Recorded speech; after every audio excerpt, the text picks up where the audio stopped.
here, and welcome to the next episode of The Backstory on Marketing and AI. And if you haven't already done so, please visit prorelevant.com and sign up for all of these episodes and podcasts.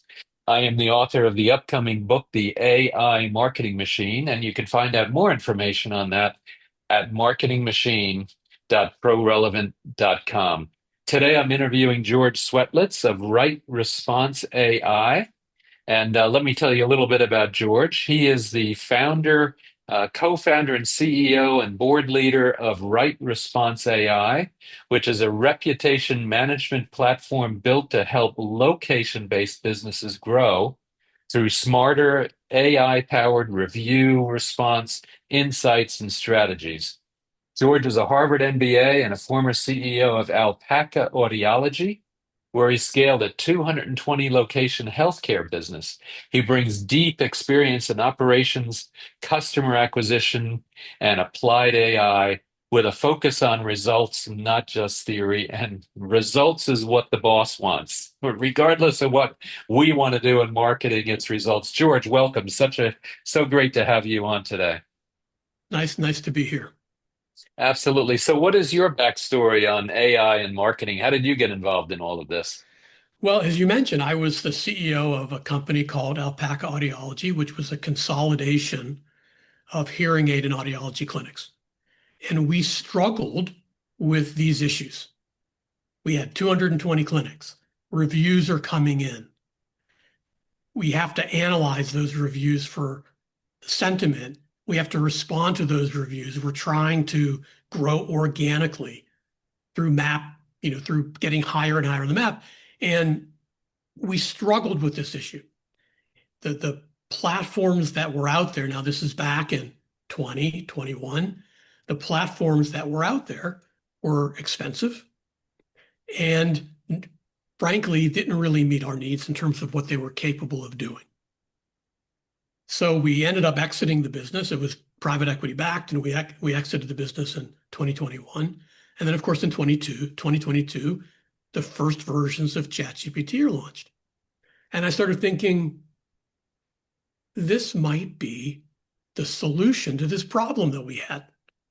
And so I got my team together, the development team, and we decided to create Right Response as a way of creating essentially the company that we wish we could have worked with when we were at Alpaca.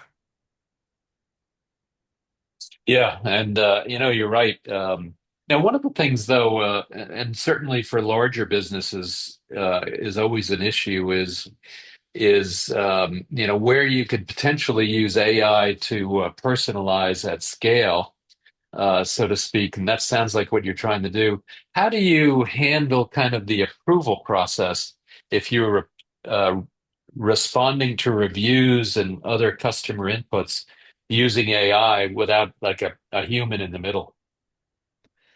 So where AI can be the riskiest is when you're dealing with negative reviews, say 1, 2, and 3-star reviews that have comments.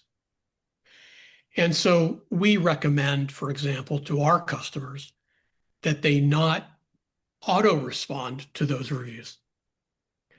We do have an autoresponder, and what makes our product unique is the fact that we allow people to personalize responses through the use of what we call facts.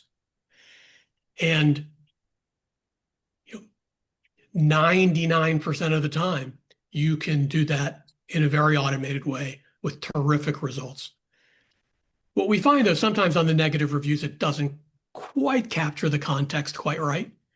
And you're better off having a human in the middle. But the benefit of AI is that it can draft these highly personalized reviews and essentially allow your team to focus only on those 1, 2-star, 3-star reviews of tech, which for most businesses are maybe 50%.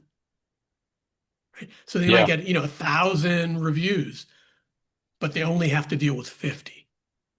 And that yeah, changes the whole nature of the work effort because now you're focused on actually working with those customers, satisfying those customers, regaining those customers as opposed to spending your time on 950 reviews where you're not really adding that much value as a person.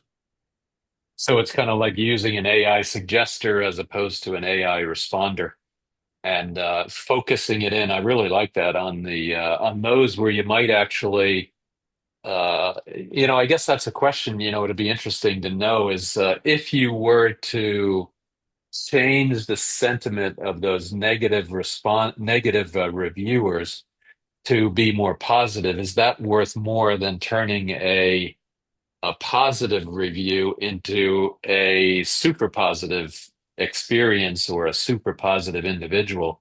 I wonder which one, ends up having the most value there. Yeah, the review ecosystem is very complex.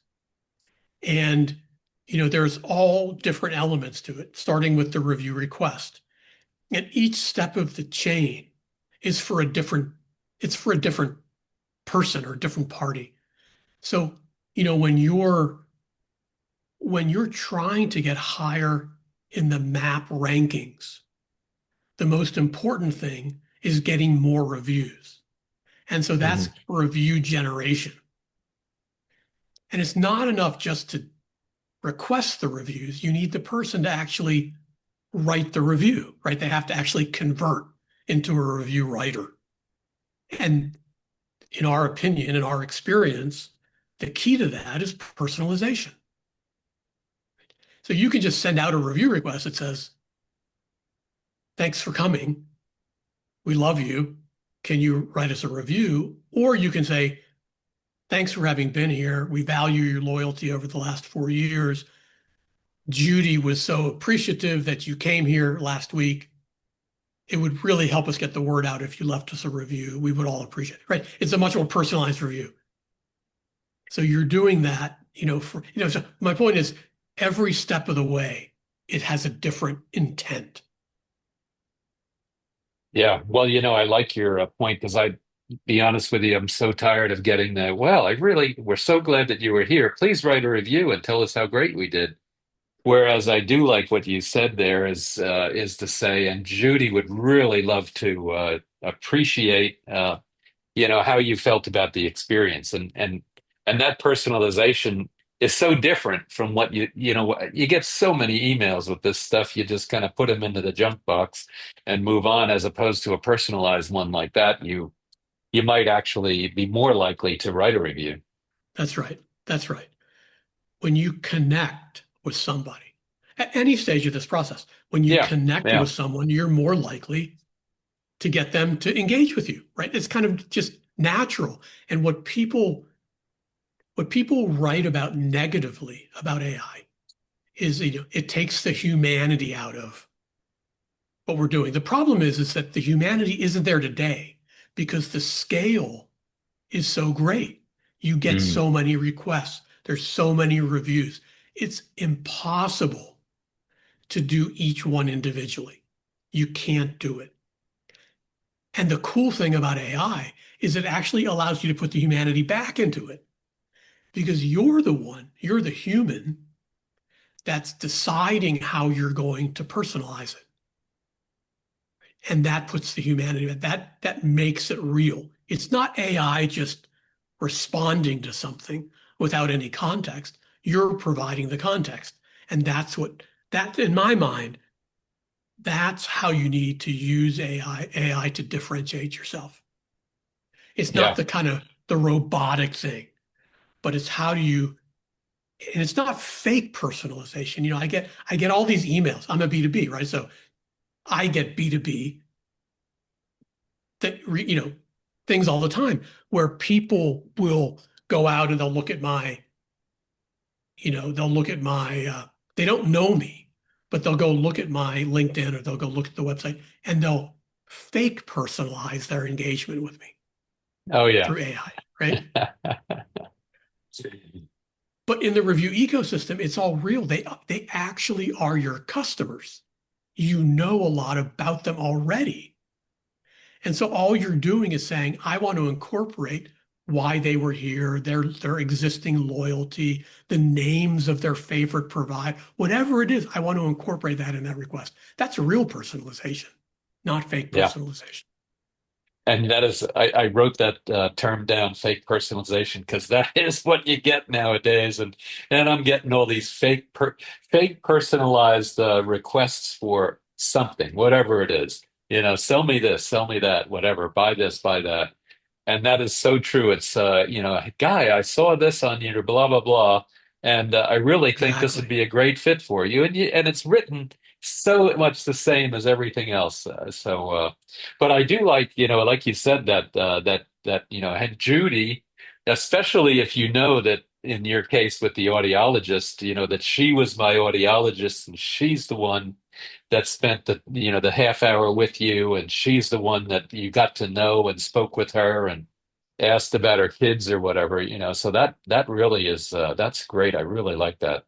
Now one of the things though with reviews is there's certainly the ratings, which is, you get 1 star, you get 5 stars, and I like your breakdown about the negatives, so to speak, and the positives, and then there's other kinds of reviews, different types of reviews. One of them is this topic level rating.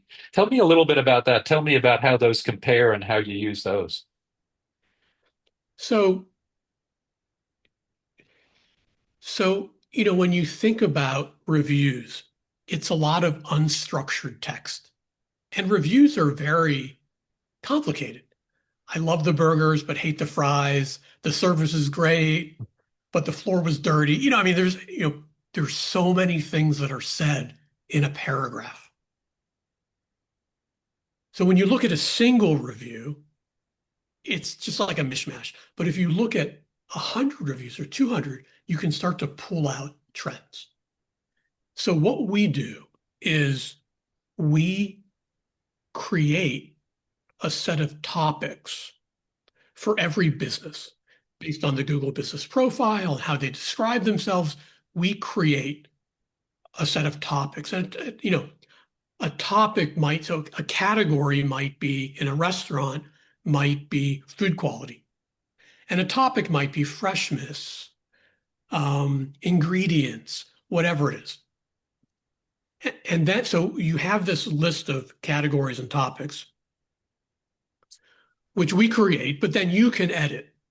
A lot of big companies have their own scorecards already. They know how they want to think about their business. So they can go in and modify these things to be consistent with the way that they examine their business.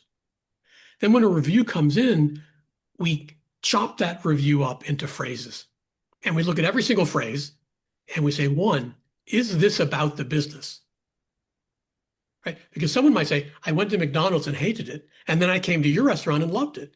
A typical sentiment analysis will say that first phrase is negative, but it had nothing to do with your business. So we look at that and we discard it. Then we look at all the phrases that have something to do with your business and we map them against a topic. And then we roll all of that up and we calculate something that we call percent positive. So it's the percent of positive, it's essentially the number of positive mentions of freshness divided by the total mentions of freshness, positive and negative. And then we chart all that. And so the beauty of that is that your rating is a single number. You got a 4.5. But it might be because your service was great, but the food wasn't. Or it might be because the food was great, but the service wasn't. And if you have a number of locations and you're yelling at the manager because his rating's too low, his response is going to be, well, what do I need to fix? And you can either say to that person, well, go read the reviews and figure it out yourself. Or you can say, here it is. What you need to fix is something about the freshness or the ingredient, something about the quality isn't working. And then you can go to the other location and say, look, your issue is there's something going on with your staff. They're not, friendly enough to the customers. So essentially you get a sub rating, Mm. right? It's a rating, but it's at a lower level than the whole business that allows you to actually create change and drive your average rating higher over time. Yeah, that makes so much sense, and that's actually part of some of the methods for experience, customer experience, except now taking then what's really the core of what's driving that experience, which are each of and every one of those. I don't know if you call them touch points, but attributes related to the experience, and then rating those. And I really like your point is because now I finally know how to fix things. Whereas if I just give you, well, you got a 3.7 star rating, yeah, what do I do with that? That it really makes a lot of sense. Yeah, I mean, you have there was this whole industry that grew up around, that it's slipping out of my head right now, but it's kind of that single number, that single score about whether people, do you know what I'm talking about? Yeah, that's the NPS, NPS, right? the Net Promoter And Score. and Gotta love it. everyone needed to have an NPS. Everyone needed to do that. And as I got more involved in kind of right response and thinking about it, I was thinking like it's like the worst possible thing because yeah, that people don't want to come back, but you have no clue as to why. You can't do anything about it. And so essentially, you looking at unstructured text, I think, is a far superior way.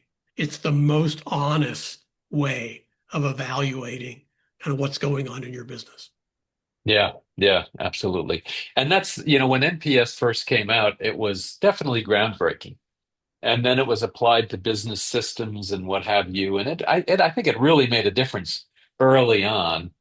And then the employees figured out how to game the system. And, because I don't know about you, but you get these, you experience some kind of a service, and then the service provider says to you, and if you can, rate me a 9 because that will give me a bonus or whatever. So, of course, hey, I like the guy, he did a good job, okay, I'll give him a 9. But that isn't truly, first of all, it's not really representing my sentiment. And then second of all, you're right. You can't make changes to your business for those people that, are just giving you a number because you don't know what it is you have to do to fix it. And man, I really like what you're talking about there. Yeah. So now, one of the things you talk about as well is different pricing models, and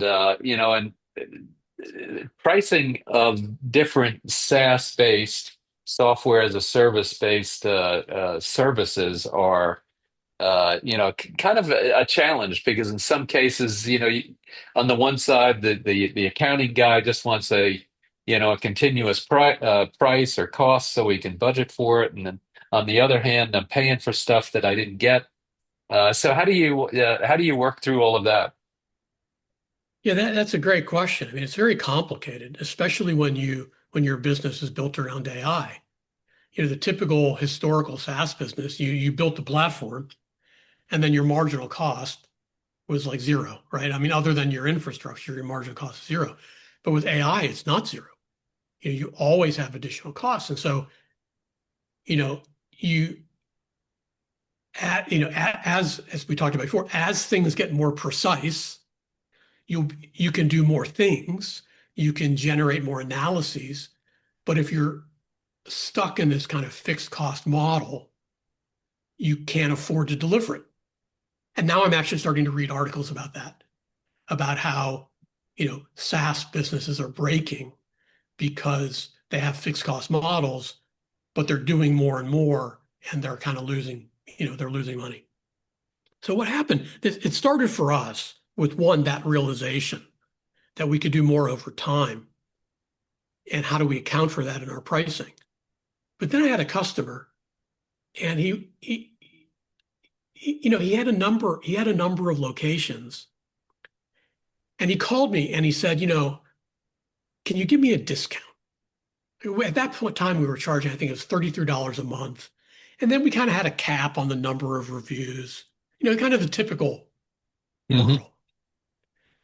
And I said, why? What's going on? And he said, well, some of my locations get 5 or 6 reviews a month. Like I can't spend $33 for 5 reviews. It's just so much money. And I thought about it and I was like, he's right. That was like what I was so frustrated about when I was at Alpaca. You know, Bird Eye, they did the podium. They wanted so much money. I had 220 locations, 200 or $300 times 200 locations, $60,000 a month. I can't spend that kind of money. It's just, I don't have it for my marketing budget. So I said, well, what about if I charge you 10 bucks and then you pay for your usage?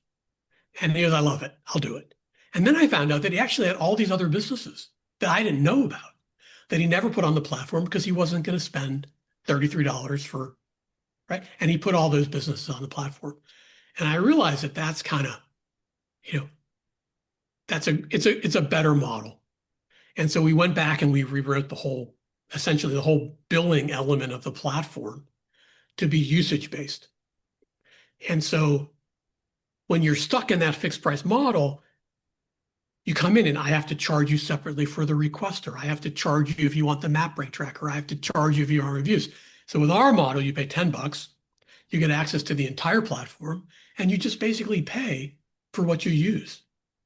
And people just love it. They just love being able to turn stuff on and turn stuff off and use this and use that and experiment and not have to worry that we're making money on breakage, essentially, Yeah. which is how, Well, and this is how it all works in typical yeah. companies. Well, and it's at some point, even though it is a usage-based model, which is potentially relatively unpredictable, at some point, though, you get averages, and it does become predictable. So, you're to your point, $33 a month per store or per location times 200 locations, bang, it's $66,000. And I can budget that. The controller can budget that. The marketer then says, yeah, but I can't spend that amount. It's just too much. So let me spend, let me eat, let me spend based on what I can eat or what I need to eat. And yet that also becomes more predictable, as soon as you kind of get going with it and you start, with maybe 10 locations and then you can, I guess, build up to it. That makes, a lot of sense. And it still becomes predictable because you know what your history is and once you have a history, then you can start to predict things. Yeah, and what happens is that what we find is that our customers experiment. So they start with the review responder and then they start playing with the map brain tracker. And then before you know what they're doing, three keywords every month across their locations. And then they, call us about sentiment analysis and help us set that up. So what we see is that they naturally grow.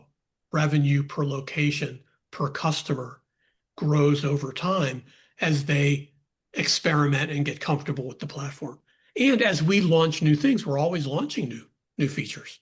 Mm. So, we now consume 1,000 reviews, the sentiment analysis of 1,000 reviews, and we summarize it so that a marketer can send it to the location manager. So we built that now, and we charge like $2 per report. Hmm. Well, now they're like, oh, well, that for $2, I'll send it to all my managers. Well, they have 50 locations, but that's still, it's $100, right? So now we've just increased our revenue for that customer by $100 a month. Yeah. So, Yeah.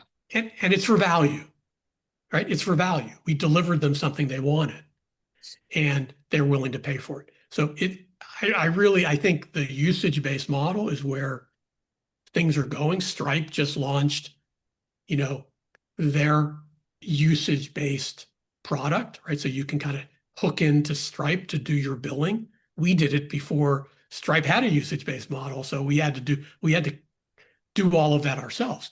But that's kind of the direction that SaaS is headed. Yeah. Yeah.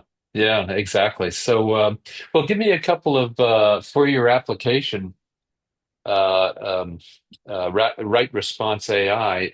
Tell me, give us a couple of different like case studies and really some real world lessons that you've learned from analyzing your customers' activities and reviews.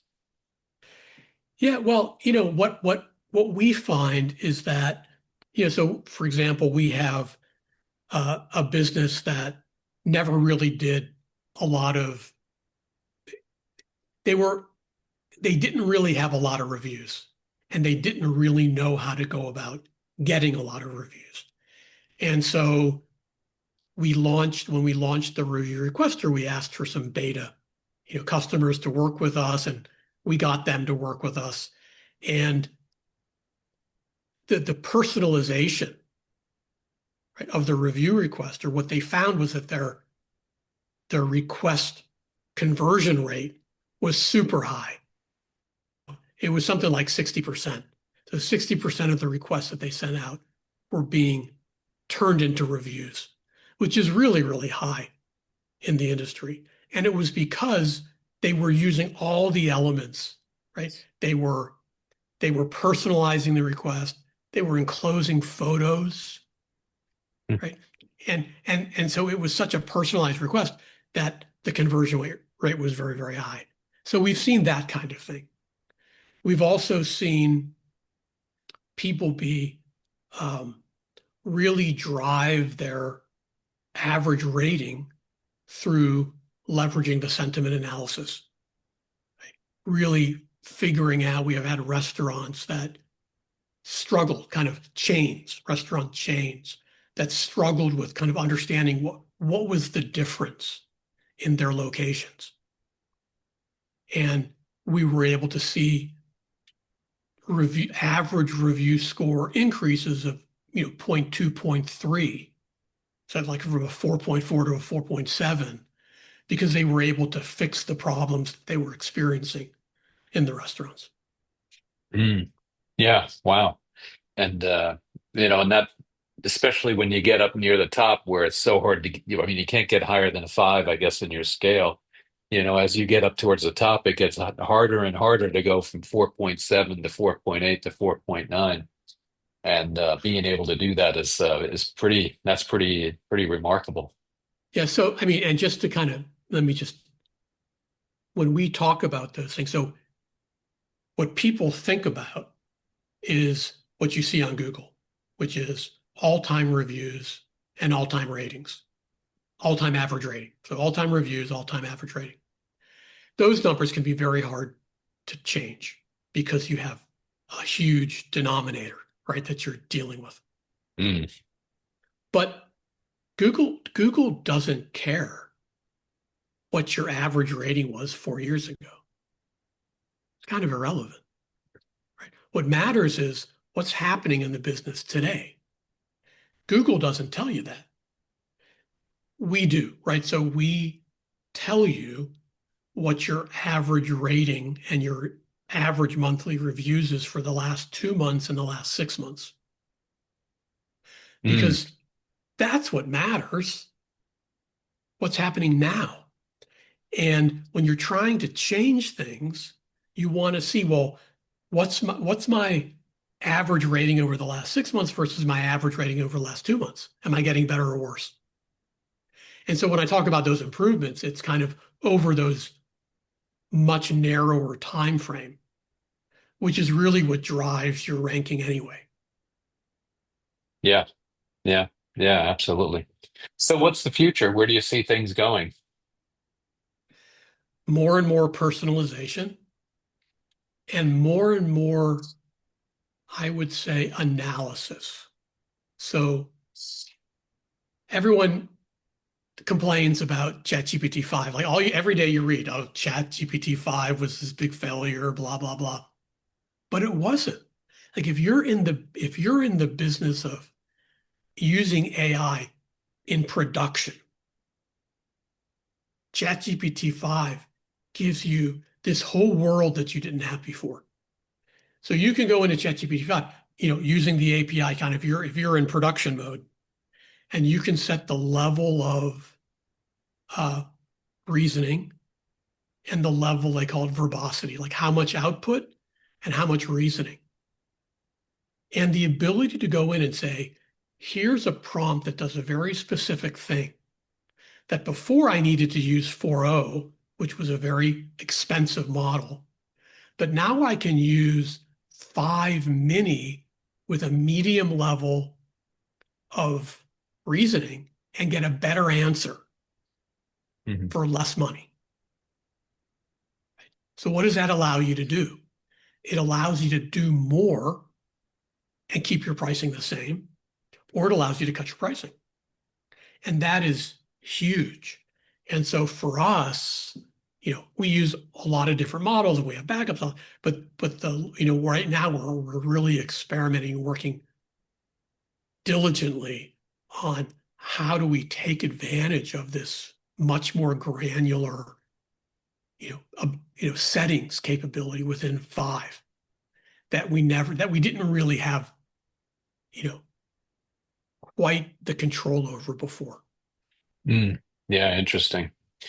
Just curious, when you're personalizing reviews, and let's say in the medical, you came out of audiology, and how do you make sure that you're not violating, HIPAA on on the way that you're, let's say, requesting reviews, or uh, I guess it's really requesting reviews. How do you make sure that, you're not, giving up any, HIPAA, potentially HIPAA related data?